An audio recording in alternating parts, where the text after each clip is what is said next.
Students educational perfection চ্যানেলে তোমাদের সকলকে সুস্বাগতম। আজকে আমরা ষষ্ঠ শ্রেণীর ফার্স্ট সামেটিভ ইভ্যালুয়েশনের অঙ্ক কোশ্চেন এক সেট আলোচনা করব এবং অঙ্ক কোশ্চেনের প্রশ্ন উত্তর আলোচনা করব। ষষ্ঠ শ্রেণীর ফার্স্ট সামেটিভ ইভ্যালুয়েশনে অঙ্ক পরীক্ষা 15 মার্কের হবে এবং সময় থাকবে 30 মিনিট। তাহলে এখানে এক সেট কোশ্চেন তোমরা প্রথম দেখতে পাচ্ছ, এটা 2024-এর কোশ্চেন। অঙ্ক কোশ্চেনে প্রথমে একের দাগে রয়েছে যে কোনো 5টি প্রশ্নের উত্তর দাও, 1 মার্ক করে 5টি, 1 মার্কে 5। তাহলে প্রথম কোশ্চেনটি রয়েছে 100 ডিগ্রি কোণটি হলো সরল কোণ। অপশান দেওয়া আছে, মাল্টিপল চয়েস কোশ্চেন।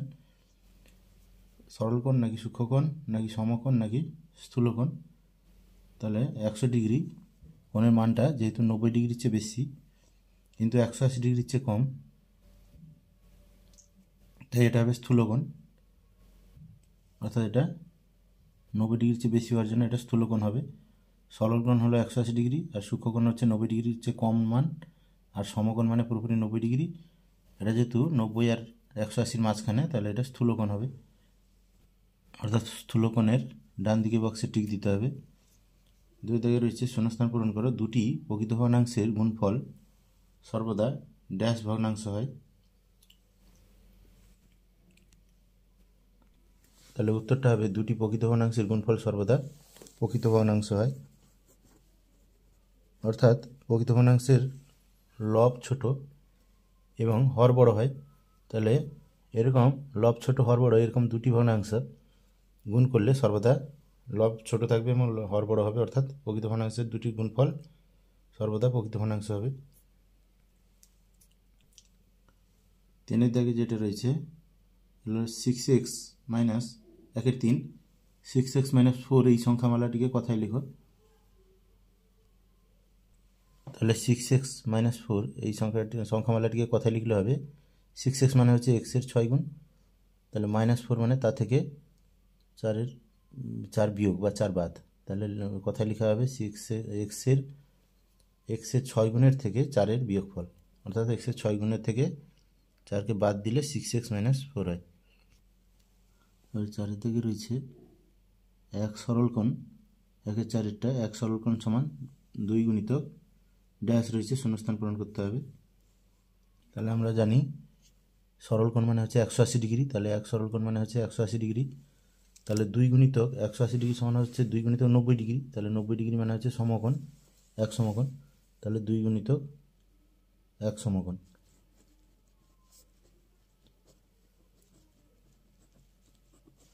এটা লিখতে হবে। পরের প্রশ্নটা রয়েছে 5-এরটা 0.03 ইন্টু 0.03 ইন্টু 0.3 এর মানটা কত। অপশান দেওয়া আছে 0.09, 0.009, 0.9, 0.0009। অর্থাৎ এই অঙ্কটি আমাদের গুণ করে দেখতে হবে, দশমিক ভগ্নাংশের গুণ। তাহলে আমরা গুণ করব 0.03-র সঙ্গে 0.3 গুণ করব। তাহলে 3 3 9, 3 0 0, 3 0 0, আর পরে 0 দিয়ে গুণ করলে সবগুলো 0 হবে। অর্থাৎ 0009 যোগ করার পরে তাহলে এবারে আমাদের দেখতে হবে গুণ্য আর গুণকে ডান দিক থেকে কটা সংখ্যার আগে দশমিক আছে। তাহলে গুণ্যতে দু সংখ্যার আগে দশমিক আছে ডান দিক থেকে, আর গুণ্যতে আছে 2টা সংখ্যার আগে দশমিক, আর গুণ্যকে আছে 1টা সংখ্যার আগে দশমিক ডান দিক থেকে। তাহলে গুণফলে হবে 2টার যোগফল 2 আর এখানে 1, অর্থাৎ 3টা সংখ্যার আগে দশমিক হবে ডান দিক থেকে। সবসময় ডান দিক থেকে হিসাবটা করতে হবে। তাহলে 3টা সংখ্যার আগে 9 0 0, এইখানে দশমিকটা বসবে। 3টা সংখ্যার আগে দশমিক বসবে, অর্থাৎ উত্তর হবে 0.009। অর্থাৎ সেকেন্ড অপশানটা উত্তর হবে। সেকেন্ড অপশানে টিক দিতে হবে।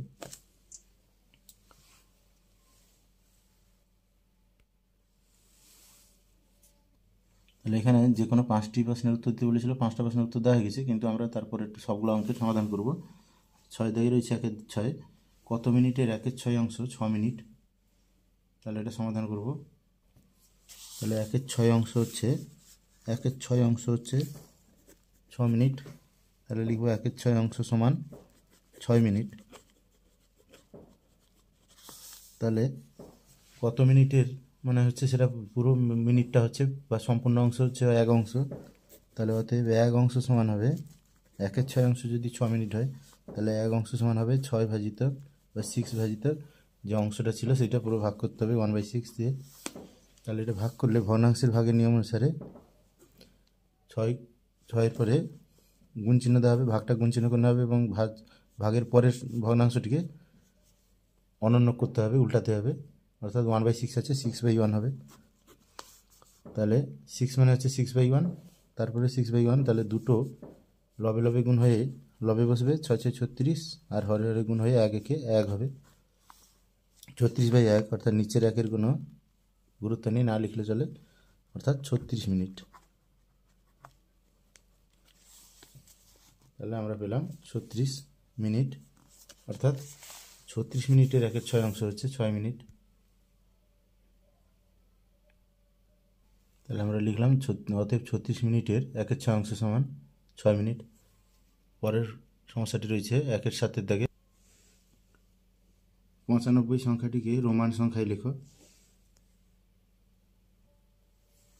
তাহলে আমরা 100 জানি, সি মানে হচ্ছে 100 রোমান সংখ্যায়, সি ইকুয়াল টু হচ্ছে 100 এবং ভি হচ্ছে 5 আর এক্স হচ্ছে 10। তাহলে 100 থেকে 10 বাদ গেলে হচ্ছে 90।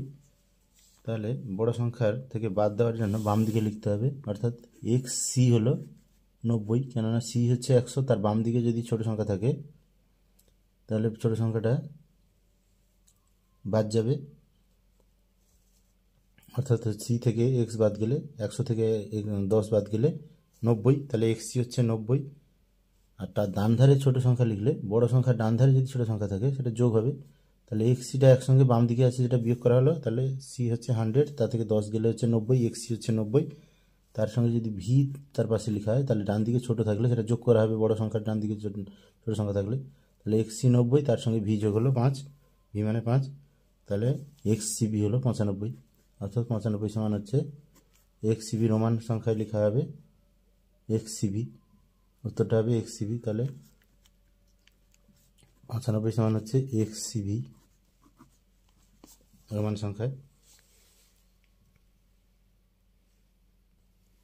এবার 2-এর দাগে রয়েছে যে কোনো দুটি প্রশ্নের উত্তর দাও, 2 2 4, 2 মার্ক করে দুটা প্রশ্নের উত্তর দিতে হবে, 4 মার্ক রয়েছে 4টা। প্রথমটা রয়েছে মানের অধক্রম অনুসারে সাজাও। অধক্রম বলতে পরপর ছোট সাজাতে হবে, অর্থাৎ বড় থেকে ছোট সাজাতে হবে। সংখ্যাগুলো রয়েছে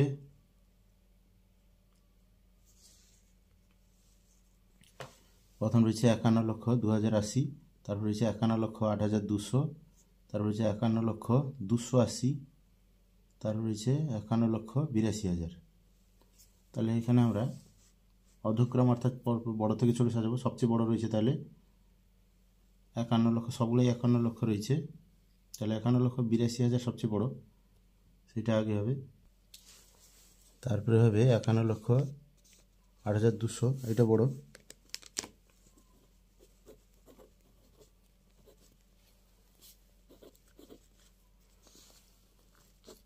তারপরেরটা হবে 51,02,080,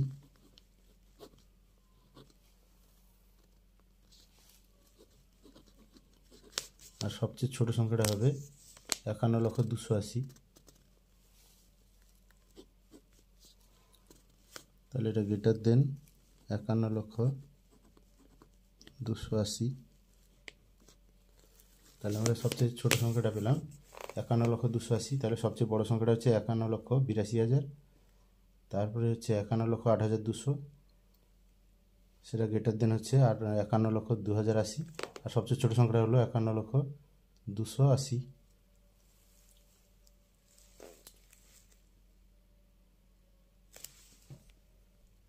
দুইয়ের দাগে রয়েছে মান নির্ণয় করো। 2-এর 5 যুক্ত 3-এর 8 বিযুক্ত 1-এর 4।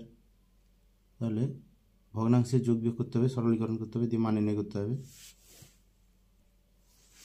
তাহলে প্রথমে যেটা রয়েছে 2/5 + 3/8 - 1/4, তাহলে এগুলো আমরা একসঙ্গে লসাগু করে নিতে পারি, নাহলে যোগ আগে করতে পারি, যোগ আগে করলে ভালো। তাহলে 5 আর 8-এর যোগ রয়েছে 2/5 + 3/8, তাহলে হরগুলার লসাগু করতে হবে। 5 আর 8-এর লসাগু করলে হচ্ছে 40 হবে। তাহলে 5 আর 8-এর লসাগু 40 লিখলাম নিচে, কেন এটা লসাগু করা যাবে না, গুণ করতে হবে। 5 আর 8 এগুলো হচ্ছে লসাগু 40। তাহলে এবারে লসাগু যেটা হলো তাকে প্রথমটার হর দিয়ে ভাগ করব। তাহলে 40-কে 5 দিয়ে ভাগ করলে প্রথমটার হর আছে 5, 5 দিয়ে ভাগ করলে ভাগফল হবে 8, 8-কে লব দিয়ে গুণ করলে 8 × 2 = 16 বসবে, প্লাস চিহ্ন আছে প্লাস বসবে। এবারে আবার 40-কে পরেরটার হর দিয়ে ভাগ করবো 8 দিয়ে, ভাগফল হবে 5, তাহলে 5 3 হবে, লব দিয়ে গুণ করলে সেই ভাগফলটাকে 15 হবে, -1/4 আছে থাকলো। 15 16 যোগ করলে হবে 31, তাহলে 31/40 -1/4 1/4। তাহলে এবারে 40 আর 4-এর লসাগু করতে হবে। তাহলে 40 আর 4-এর লসাগু করলে আমরা পাচ্ছি, প্রথম 2 দিয়ে দিব, 2 দিয়ে দিলে হচ্ছে 40-কে 2 দিয়ে ভাগ করলে 20, 4-কে 2 দিয়ে ভাগ করলে 2, আবার 2 দিয়ে দিলে 20-কে ভাগ করলে হচ্ছে 10, 2 দিয়ে, আর 2-কে 2 দিয়ে ভাগ করলে 1, অর্থাৎ আমরা লসাগু পাবো 2 × 2 × 10। তাহলে 10 × 20 = 40, তাহলে লসাগু সমান হবে 40।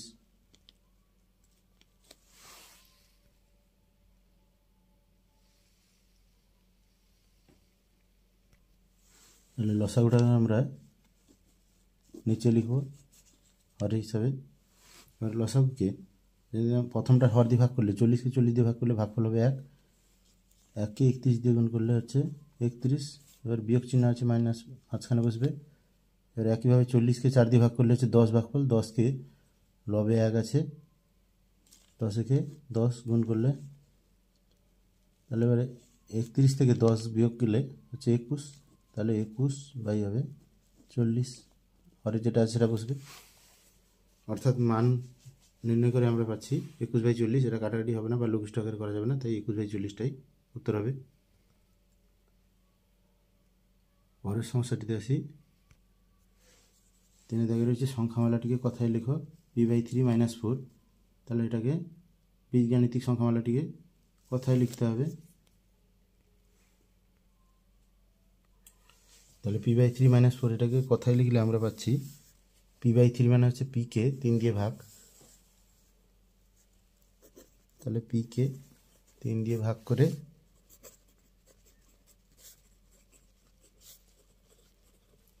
ভাগফল থেকে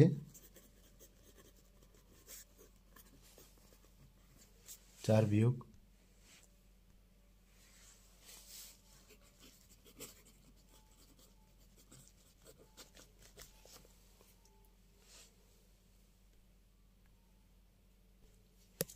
এরপরে 2 দাগের 4-এর কোশ্চেনটা তোমরা দেখতে পাচ্ছ, লসাগু নির্ণয় করো।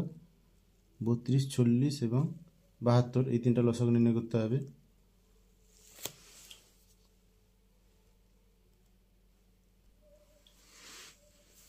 তাহলে লসাগু করলে এটা প্রথমে মৌলিক সংখ্যা দিয়ে দিতে হবে, 2 দিয়ে সবগুলো বিভাজ্য হবে। তাহলে প্রথমে বাম দিকে 2 লিখব, এবার 32-কে 2 দিয়ে ভাগ করলে আসবে 16, 16 × 32, তাহলে 16 লিখলাম, কমা দিলাম, প্রত্যেকটা সংখ্যাকে আলাদা করে কমা দিব। 40-কে 2 দিয়ে ভাগ করলে, 2-কে সবগুলো দিয়ে ভাগ করা হচ্ছে, তাহলে সবগুলো বিভাজ্য হবে 2 দিয়ে, তাহলে 2 লিখলাম। 40-কে 2 দিয়ে ভাগ করলে হচ্ছে 20, 20 × 2 = 40, আর তোমরা ভাগ করে নেবে প্রয়োজনে। আর 72-কে 2 দিয়ে ভাগ করলে হবে 36, 36, 36 × 2 = 72, তোমরা 2 দিয়ে ভাগ করে ভাগফলটা লিখবে। এরপরেও আবার সবগুলো সংখ্যা 16, 20 আর 36 2 দিয়ে যাবে, তাহলে 2 দিয়ে বিভাজ্য হবে, তাই 2 আবার লিখলাম। 2 × 8 = 16, 8 ভাগফল লিখলাম। 20-কে 2 দিয়ে ভাগ করলে 10 × 2 = 20, 2 হবে 10 হবে, আর 36-কে 2 দিয়ে ভাগ করলে হবে 18 বা 18, আমরা ভাগ করে দেখে নেবে। তার আবার 2 দিয়ে বিভাজ্য হবে, তাহলে 2 লিখলাম। তাহলে 2 × 4 = 8, 4 ভাগফল হবে, 10-কে 2 দিয়ে ভাগ করলে 5 ভাগফল হবে, 18-কে 2 দিয়ে ভাগ করলে 9 ভাগফল হবে, 2 × 9 = 18। এবারে কিন্তু 4 5 9 তিনটা সংখ্যা বিভাজ্য হবে এমন কোনো সংখ্যা নেই, কেননা 4 হচ্ছে 2 দিয়ে বিভাজ্য, 5 দিয়ে শুধুমাত্র বিভাজ্য, আর 9 3 দিয়ে বিভাজ্য, অর্থাৎ সবগুলো সংখ্যা বা যে কোনো দুটো সংখ্যা বিভাজ্য হবে, এরকম কোনো কমন ফ্যাক্টর বা উৎপাদক নেই। তাই আর কোনো উৎপাদক দিয়ে লেখা হবে না, অর্থাৎ ধারে সবগুলো গুণ করা হবে এবং নিচের সারিতে যতগুলো সংখ্যা আছে সবগুলো গুণ করে লসাগু নির্ণয় করতে হবে। তাহলে আমরা লিখবো অতএব লসাগু সমান ধারে যেটা রয়েছে 2 × 2 × 2 ইন্টু নিচের যেটা সারি রয়েছে 4 × 5 × 9, কেননা আর বিভাজ্য হচ্ছে না, আর দিইনি কিছু। তাহলে এটা গুণ করলে আমরা পাচ্ছি 2 × 4 = 8, 8 × 4 = 32, 32 5 হচ্ছে 160 আর 9 হচ্ছে 1440, অর্থাৎ আমরা নির্ণয় লসাগু পেলাম 1440।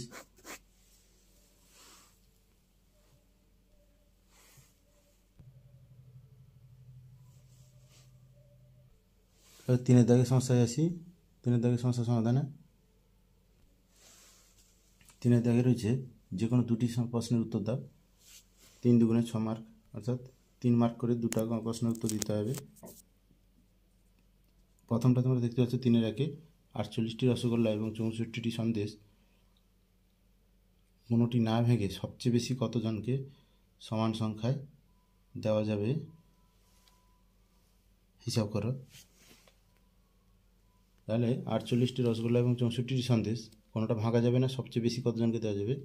সবচেয়ে বেশি কতজনকে দেওয়া যাবে, এই সবচেয়ে বেশি কথাটির জন্য এটা আমরা গসাগু করব। গসাগু করে উত্তরটা নির্ণয় করতে হবে। তাহলে এটা গসাগু করতে হবে। সবচেয়ে বেশি বা বৃহত্তম, সর্বোচ্চ, সর্বাধিক এগুলো থাকলে সাধারণত গসাগু করতে হয়। তাহলে 48 এবং 64 এই দুটোর ভাগ পদ্ধতিতে গসাগু করবো আমরা। এর মধ্যে ছোট হচ্ছে 48, তাহলে 48 হবে ভাজক, প্রথমে বাম দিকে থাকবে, এবং ভাজ্য হবে 64। তাহলে ভাগ করলে আমরা প্রথমে 48 1-এ যাবে, কারণ হচ্ছে 48 × 2 = 96, বেশি হয়ে যাবে। 48 1-এ 48 যাবে, বিয়োগ করলে এবারে নামছে এখান থেকে হচ্ছে 8 × 6 = 14, 6, আর এখানে 6 থেকে ধার নিয়েছি, তাহলে 5 হচ্ছে, 5 থেকে 4 গেলে হচ্ছে 1, অর্থাৎ 16। এবারে যেহেতু 48 দিয়ে আর যাবে না, তাহলে ভাজকটাকে এবারে ভাজ্য করতে হবে, টেনে আনতে হবে। 16 হবে ভাজক, এবং আগে যে ভাজকটা ছিল 48 সেটা হবে ভাজ্য, টেনে আনতে হবে। এভাবে গসাগু করার নিয়ম ভাগ পদ্ধতিতে। তাহলে এবারে 16 নামতে ডাকলে 16 × 3 = 48, 16 × 3 হচ্ছে 32, 16 × 3 = 48, কেটে যাচ্ছে, অর্থাৎ ভাগশেষ শূন্য হয়ে যাচ্ছে, আর কিছু ভাগশেষ থাকছে না। তাহলে এখানে যে ভাজকটা শেষ, যে ভাজক দিয়ে কাটলো, বিভাজ্য হলো, সেই ভাজকটা হবে গসাগু, অর্থাৎ 16টা হবে গসাগু। তাহলে এখানে গসাগুটা হচ্ছে, নির্ণয় গসাগু হচ্ছে 16। তাহলে গসাগু যেহেতু 16, সেইটাই উত্তর হবে। তাহলে আমরা লিখব যে সর্বাধিক বা সবচেয়ে বেশি 16 জনের মধ্যে রসগোল্লা এবং সন্দেশগুলি না ভেঙে সমান সংখ্যায় দেওয়া যাবে।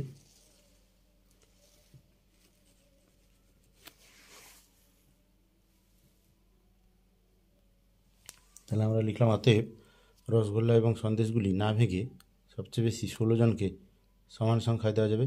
তাহলে এই সবচেয়ে বেশি থাকার জন্য এখানে আমরা গসাগু করলাম, গসাগুটাই উত্তর হলো। সবচেয়ে বেশি, সর্বাধিক এগুলো থাকলে গসাগু করতে হয় বেশিরভাগ। এরপর 3-এর 2-এর সমস্যাটি তোমরা দেখতে পাচ্ছ। 3-এর দাগে 2-এ সরল করো। 4 × 2 = 3 ভাজিতক 2 × 3 বিযুক্ত 3-এর 8, 3/8।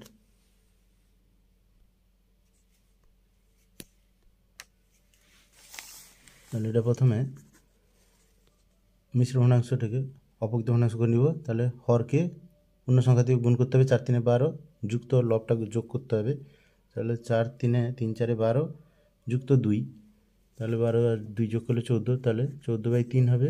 ভাজিতক যেটা আছে 2/3, বিযুক্ত হচ্ছে 3/8। তাহলে এবারে ভগ্নাংশের নিয়ম অনুসারে ভাগ করব। 14/3 ভাগটা গুণ হয়ে যাবে, এবং ভাগ চিহ্নের পরে যে ভাজকটা রয়েছে সেটা অনন্যভাবে বা উল্টে যাবে। 2/3 আছে, হবে 3/2।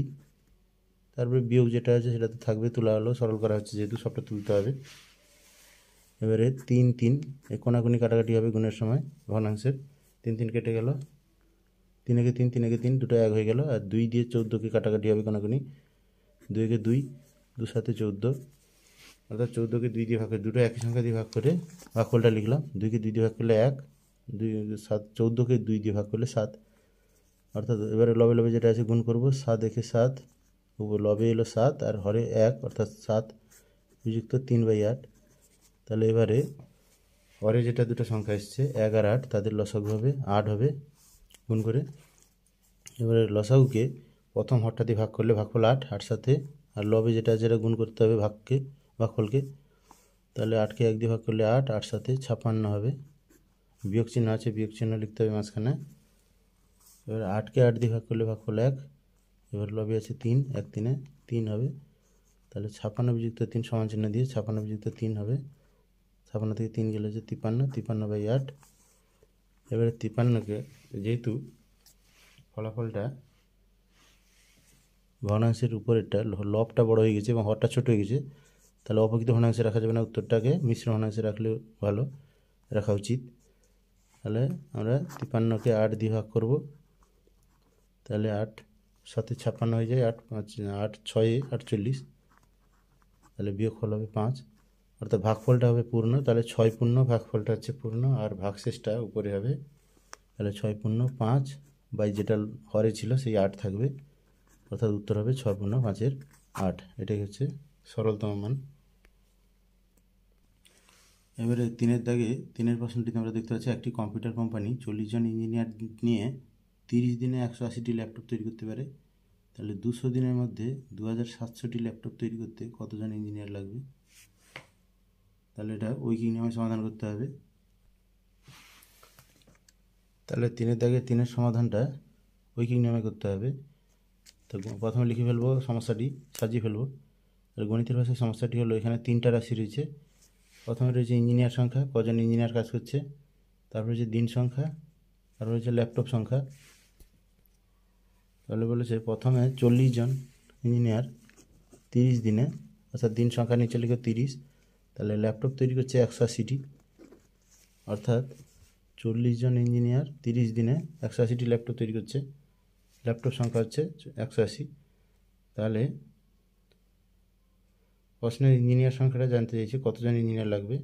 তাহলে ইঞ্জিনিয়ারের সংখ্যার নিচে জিজ্ঞাসা হবে 200 দিনের মধ্যে 2700টা ল্যাপটপ তৈরি হবে, তাহলে দিন সংখ্যা হবে 200 30-এর নিচে, এবং ল্যাপটপ সংখ্যা হবে 180-এর নিচে 2700। তাহলে এখানে জিজ্ঞাসা হচ্ছে ইঞ্জিনিয়ার সংখ্যা, অর্থাৎ ইঞ্জিনিয়ার কতজন লাগবে সেটা জিজ্ঞাসা। তাহলে এখানে যেটা জিজ্ঞাসা আছে তার সঙ্গে বাকি দুটি রাশির সম্পর্ক নির্ণয় করতে হবে। তাহলে দিন সংখ্যা যদি বাড়ে তাহলে বেশি জন ইঞ্জিনিয়ার লাগবে না, কম জন ইঞ্জিনিয়ার লাগবে একই সংখ্যক ল্যাপটপ তৈরি করতে। তাহলে যত বেশি দিন সময় পাওয়া যাবে তত ইঞ্জিনিয়ার সংখ্যা কমবে, অর্থাৎ দিন বাড়লে ইঞ্জিনিয়ার সংখ্যা কমে যাবে একই সংখ্যক ল্যাপটপ তৈরি করতে গেলে। তাহলে দিন সংখ্যার সঙ্গে ইঞ্জিনিয়ারের সংখ্যার ব্যস্ত সম্পর্ক বা বিপরীত সম্পর্ক। তাহলে আমরা লিখলাম যে এক্ষেত্রে দিন সংখ্যার সঙ্গে ইঞ্জিনিয়ার সংখ্যার বিপরীত বা ব্যস্ত সম্পর্ক। একইভাবে ল্যাপটপ সংখ্যার সঙ্গে যেটা নির্ণয় করতে হবে ইঞ্জিনিয়ার সংখ্যার সম্পর্ক নির্ধারণ করতে হবে। তাহলে ল্যাপটপ যত বাড়বে ইঞ্জিনিয়ার কিন্তু তত বাড়াতে হবে। একই দিনে দিন সংখ্যা যদি একই থাকে, অর্থাৎ যেটা এই দুটা বাদে যেটা রাশি দিন সংখ্যা যদি একই থাকে তাহলে বেশি ল্যাপটপ তৈরি করতে গেলে বেশি ইঞ্জিনিয়ার লাগবে, কম ল্যাপটপ তৈরি করতে গেলে কম ইঞ্জিনিয়ার লাগবে, অর্থাৎ ল্যাপটপের সংখ্যার সঙ্গে ইঞ্জিনিয়ার সংখ্যা সরল সম্পর্ক, দুটোই বাড়ছে একসঙ্গে অথবা দুটোই কমছে একসঙ্গে যেহেতু। তাহলে ল্যাপটপ সংখ্যার সঙ্গে ইঞ্জিনিয়ার সংখ্যার সরল সম্পর্ক। তাহলে এবারে পুরো সমস্যাটিকে এক লাইনে লিখতে হবে। তাহলে প্রথমে লিখতে হবে যে যেহেতু ইঞ্জিনিয়ার সংখ্যা জিজ্ঞাসা আছে তাহলে জিজ্ঞাসাটাকে লাস্টে রাখতে হবে। তাহলে আমরা লিখব 180টি ল্যাপটপ তৈরি করতে 30 দিনে 40 জন ইঞ্জিনিয়ার লাগে। তাহলে আমরা লিখতে পারি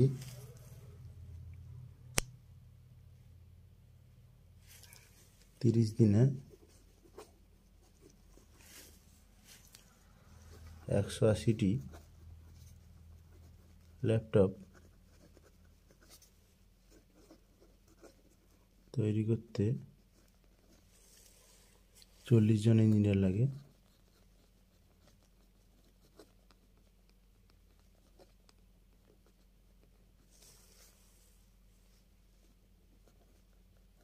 তাহলে এরপরে যেহেতু 3টা রাশি হয়েছে, তাহলে প্রথম রাশিটাকে আমরা 30-এর বদলে একদিনে জিজ্ঞেস করছি, তাহলে একটা পরিবর্তন করলে অন্য রাশিগুলো আরেকটা রাশি চেঞ্জ করা যাবে না।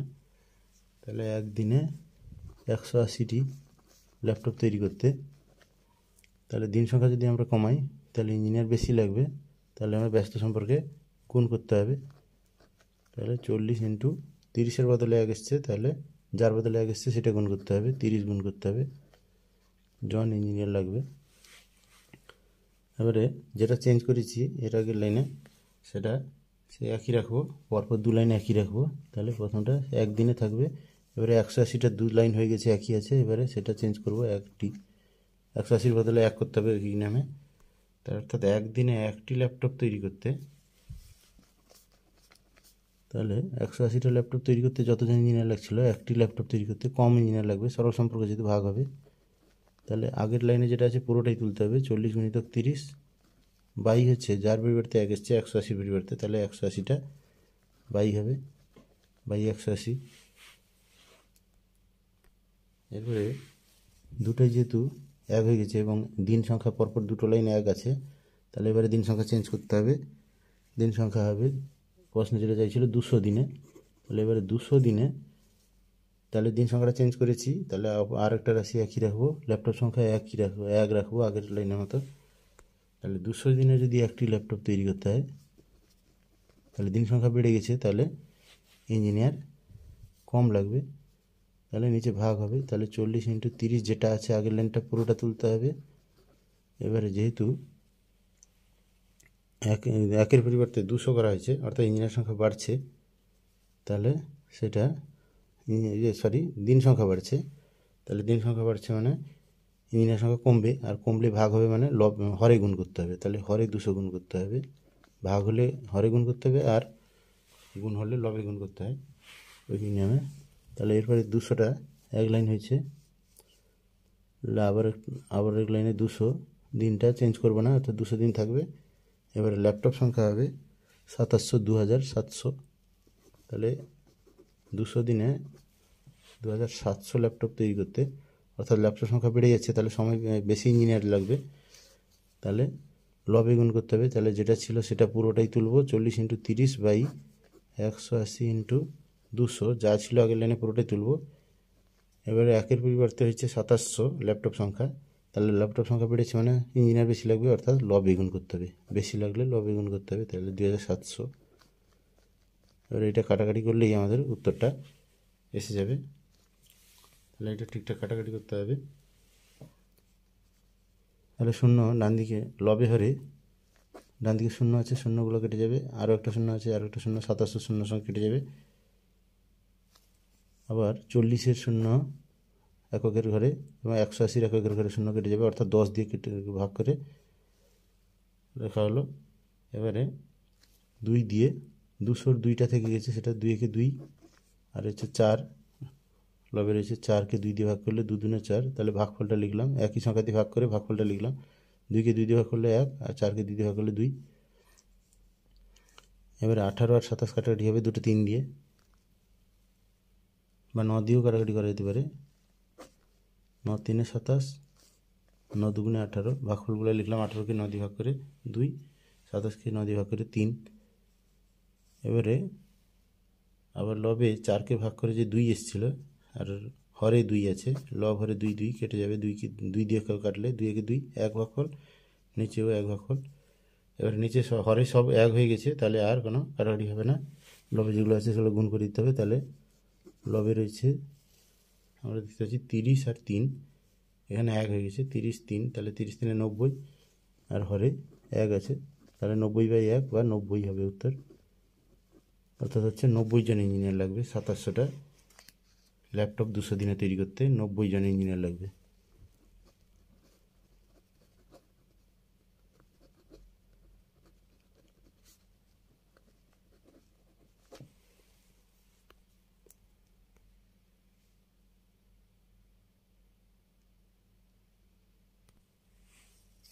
মানে সর্বশেষ প্রশ্নটি রয়েছে 3-এর 4-এরটা রয়েছে, শহরের একটা অনুষ্ঠানে প্রথম বছর 1400 জন দর্শক এসেছিলেন, পরের বছর দর্শক সংখ্যা প্রথম বছরের চেয়ে 7-এর 10 অংশ বেড়ে গেল।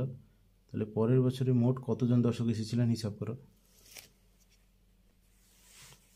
তাহলে অনুষ্ঠানটিতে প্রথম বছর দর্শক এসেছিলেন 1400 জন।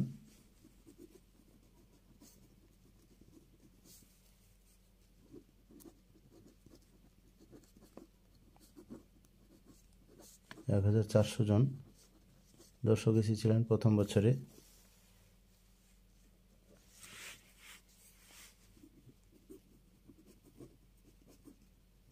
এবারে পরের বছরে দর্শক সংখ্যা প্রথম বছরে দর্শকের চেয়ে 7-এর 10 অংশ বেড়ে গেছে।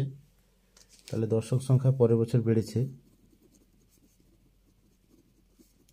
তাহলে পরের বছর দর্শক বাড়লো কত না, পরের বছর দর্শক বাড়লো প্রথম বছরে যতজন এসেছিল অর্থাৎ 1400 জন, তাদের সেই 1400 জনের 7-এর 10 অংশ,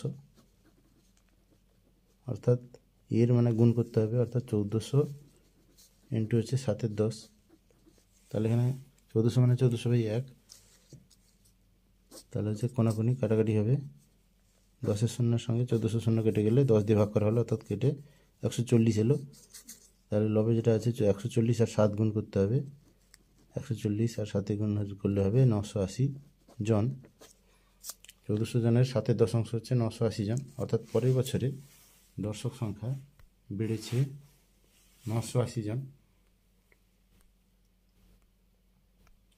তাহলে পরের বছর দর্শক সংখ্যা হয়েছে, তাহলে আমরা লিখব পরের বছর দর্শক এসেছিলেন প্রথম বছরে 1400, তার সঙ্গে পরের বছর বেড়ে গেছে আরও 980। তাহলে 1400 যুক্ত 980 সমান হচ্ছে 2380 জন।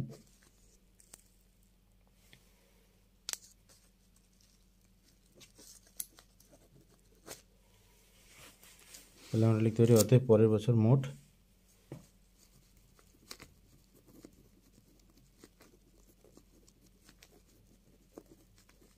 2380 জন দর্শক এসেছিলেন।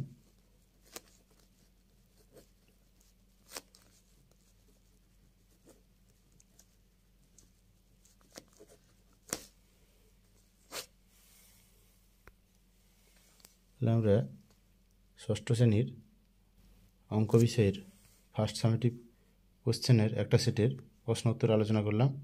একইভাবে বিভিন্ন গণিতের সমস্যার সমাধানের জন্য, সহজ সরল সমাধানের জন্য এবং একই ধরনের ভিডিও আপডেটের জন্য তোমরা অবশ্যই আমাদের চ্যানেলটিকে সাবস্ক্রাইব করে রাখবে এবং পাশের বেল আইকনটিকে প্রেস বা অন করে অল অপশানটিকে সিলেক্ট করে রাখবে। আর ভিডিওটি যদি তোমাদের কাজে লাগে বা ভালো লাগে অবশ্যই এটি লাইক করবে, কারণ তোমাদের লাইক করাতে আমাদের নতুন নতুন ভিডিও করার উৎসাহ আসে। ভিডিওটি বন্ধুদের মধ্যে শেয়ার করে তাদের সাহায্য করবে এবং তোমাদের মতামত কমেন্ট সেকশনে অবশ্যই জানাও। Thank you, have a nice day.